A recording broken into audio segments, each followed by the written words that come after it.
Assalamualaikum warahmatullahi wabarakatuh. Halo semua, perkenalkan nama aku Rizka Julfiani dari Universitas Dian Nusantara.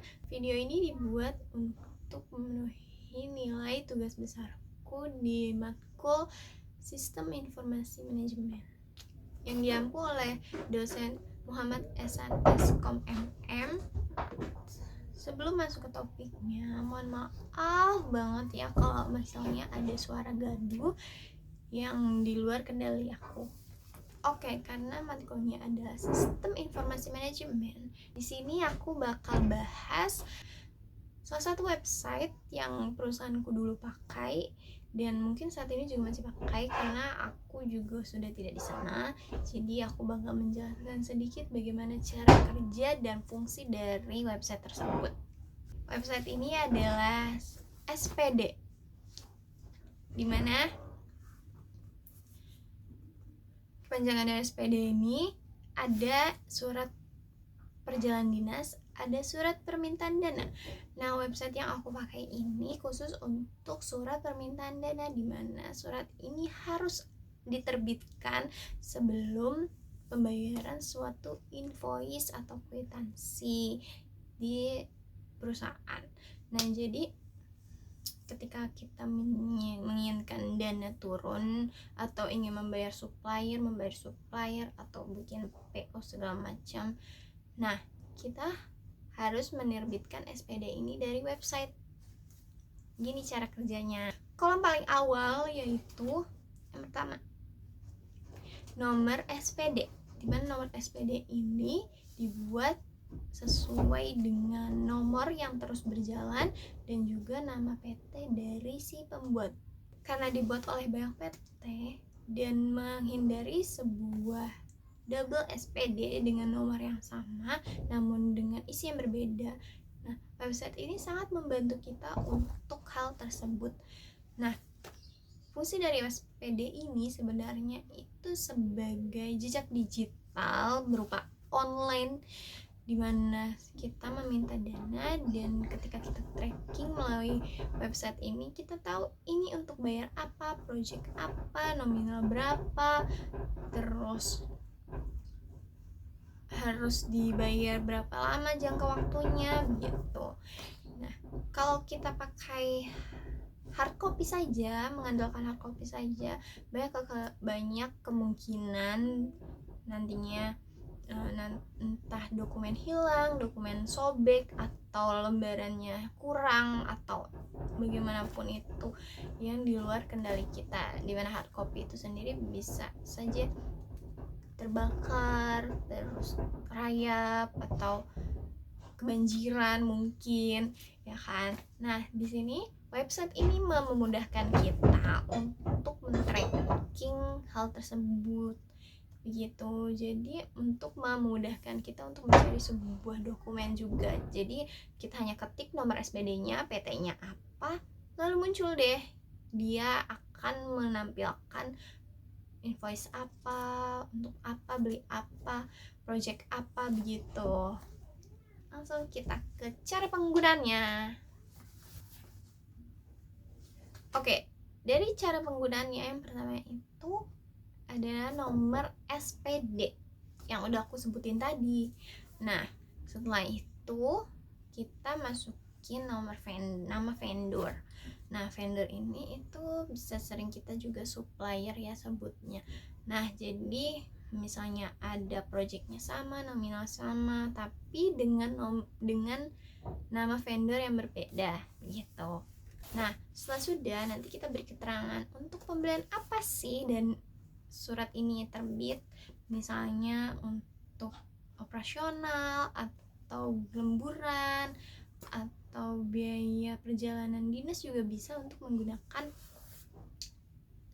website ini karena tetap surat permintaan dana gitu. Kalau surat perjalanan dinas itu beda lagi karena hanya surat tugas saja. Lanjut kita ke kolom ke barang apa sih yang kita beli sebenarnya, nominalnya berapa banyak. Nah, setelah itu terus menyertakan, misalnya kalau pembelian kita ada sebuah PPN, kita harus tetap menyertakan di website tersebut. Jadi plus PPN atau sudah include PPN gitu. Karena perusahaan kita menangani banyak project, kita harus menyantumkan nama project kita. Kadang kita beli, tapi untuk project apa kita tuh harus jelas. Setelah sudah kita print out,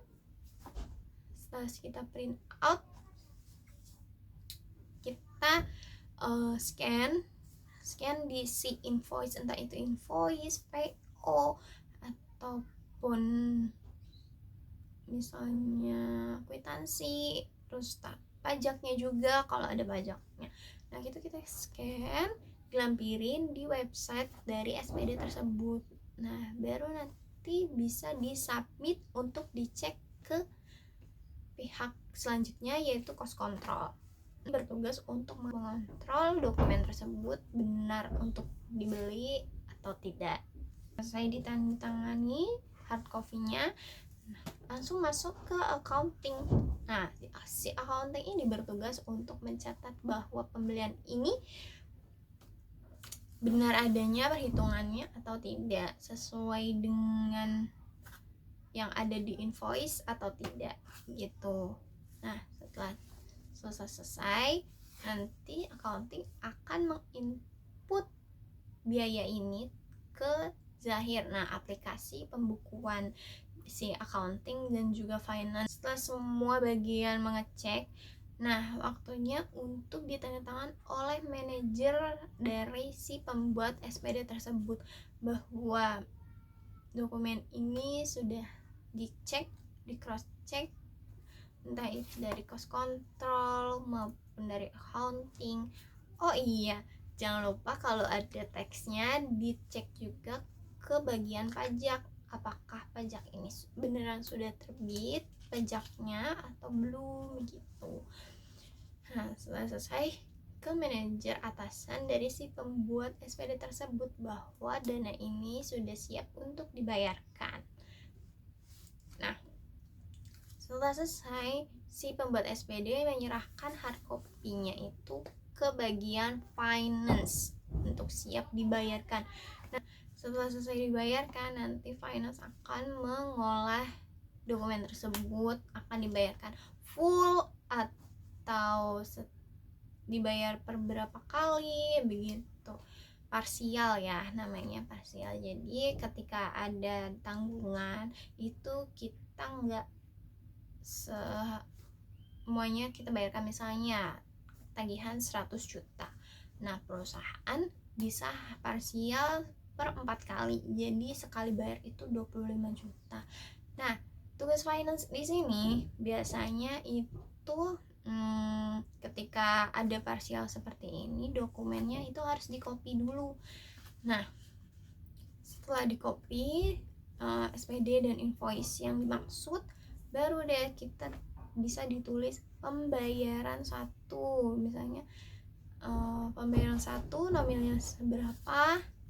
Nah setelah selesai, biasanya juga nanti di bukti pembayaran ketika sudah dibayar itu juga ada keterangannya yang bila cukup ditulis, itu pembayaran pertama invoice apa, nominalnya berapa.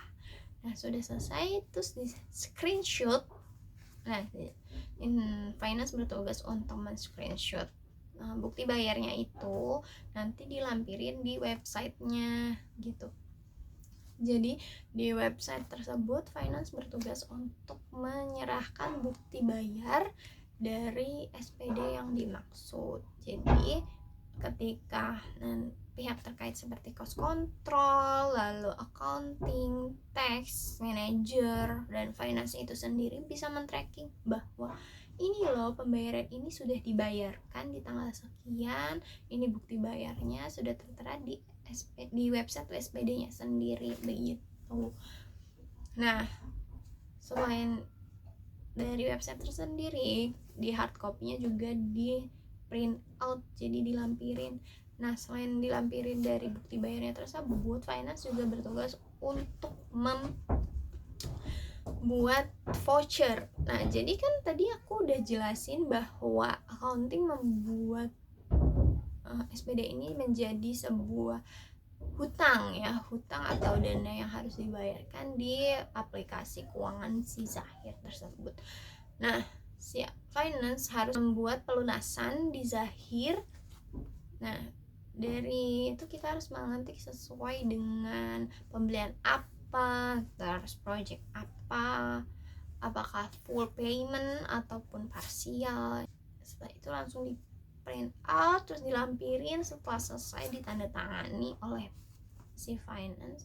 Nah, dokumen tersebut akan dimasukkan ke accounting. Pokoknya dokumen dari awal si pembuat SBD berakhir ke accounting sebagai pembukuan. Jadi dari hard copy SPD tersebut yang full memegangnya adalah bagian accounting, karena mereka harus membuat pembukuannya juga per bulan, per minggu, per tahun.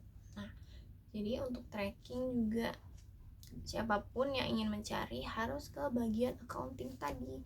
Nah, mungkin itu nanti akan memakan waktu banyak ya, karena banyak PT, banyak pembayaran, walaupun sudah di kolom-kolomkan lewat binder khusus, tetap lebih mudah menggunakan website ini. Jadi dari sistem informasi manajemen ya, jadi menghemat waktu manajemen kita. Sekian dari penjelasan aku, semoga membantu untuk kalian.